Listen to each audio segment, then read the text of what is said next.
and it's kind of hard for me to talk about these things, but during the trip over, my son Hendrick, who was just 18 months old, he died on the voyage. And so he had to be buried at sea. The other strange thing that happened on our voyage was when we were leaving Norway, when they took the tally of who all was getting on the boat, it was myself and my wife, and my 3 daughters and my son Hendrick. But I had 2 daughters and 2 sons that got on the boat. But as I said, we were just these forced Finns. Who cared? We were leaving. So when we landed here in the Americas, of course, the amazing thing happened during the ship ride is my daughter that was on the boat when we got on was a son when we got off. So, okay, so now we fast forward. Year was 1866. Getting kind of antsy again. Been living in Wisconsin now in the one house for 9 years. In the meantime, my oldest daughter, Helena, she's married. A wonderful gentleman. Starting a family. They're going to stay in Coon. My next oldest daughter, Aaliyah, well, she's gotten married, and her husband, they've moved up to the town of St. Paul, Minnesota. And we hear of a wonderful opportunity out west in a little town of Watton. So we decided we're going to move out there.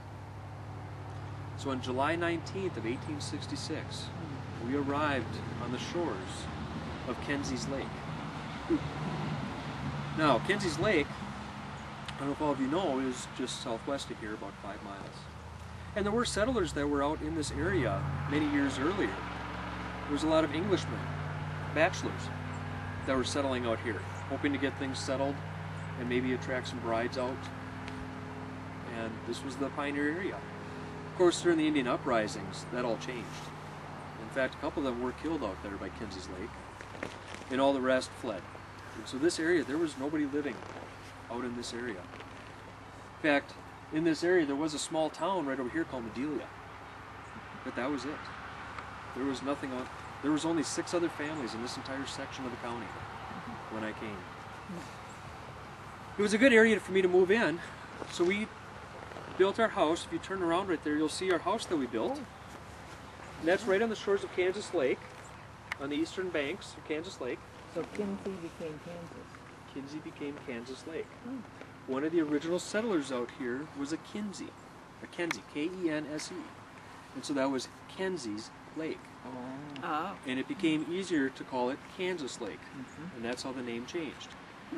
Well, just to the south of here, just to the south of Kansas Lake, on the banks of the Watman River, the Army had built a stockade, a fort, to help protect any settlers from Indian uprisings. Because, as I said, there had been deaths here in the county from that. And they built that to try and alleviate fears of people so they would come. And so we came. And later on that year, there were more people that came. We were one of the first ones out here. There was nobody else around. Actually, the land that we settled on, we had heard stories later on that that was one of the summer encampments for the Indians. That's where they liked to camp at, was where we built our house. So my wife was out here, and my children, we started raising them. A couple years later, we decided that we needed to have a Swedish church. There was a Norwegian church right by us, out there. But being good Swedes we are, we decided we needed a good Swedish church. And so, myself and some of our neighbors, the Rumsdals, we decided we would start a church. And so we started having meetings in my house. And the church many of you may have heard of is Kansas Lake Church. And that church started in my house. Well, over the years, my family grew, got married, moved on. My daughter, Anna, married a Peterson.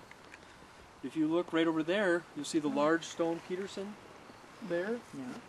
And right over here, 2 rows over, there's 2 Petersons. That's my family. My daughter is actually buried right over there. Those Petersons. My other daughter married a Johnson in town here.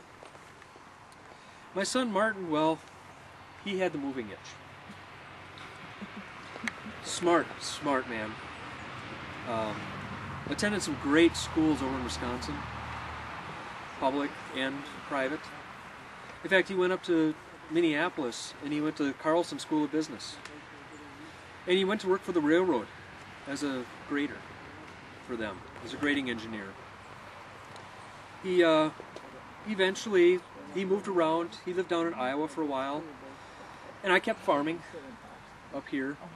Eventually to the point, in the census of 1880, living at home it was just me and Martia at home with our servant Ida. She was a 17-year-old from Sweden that we were kind of helping out. She was our servant living in the house with us, taking care of us. We were getting older. I was 67, my wife was 65. And not long after that, Martin decided to move back. He moved to Cottonwood County over by Mountain Lake. Had some land over there, built it up, sold it, and then came back and helped me start to farm. So in the year 1892, I was finally able to retire from farming at the ripe young age of 69.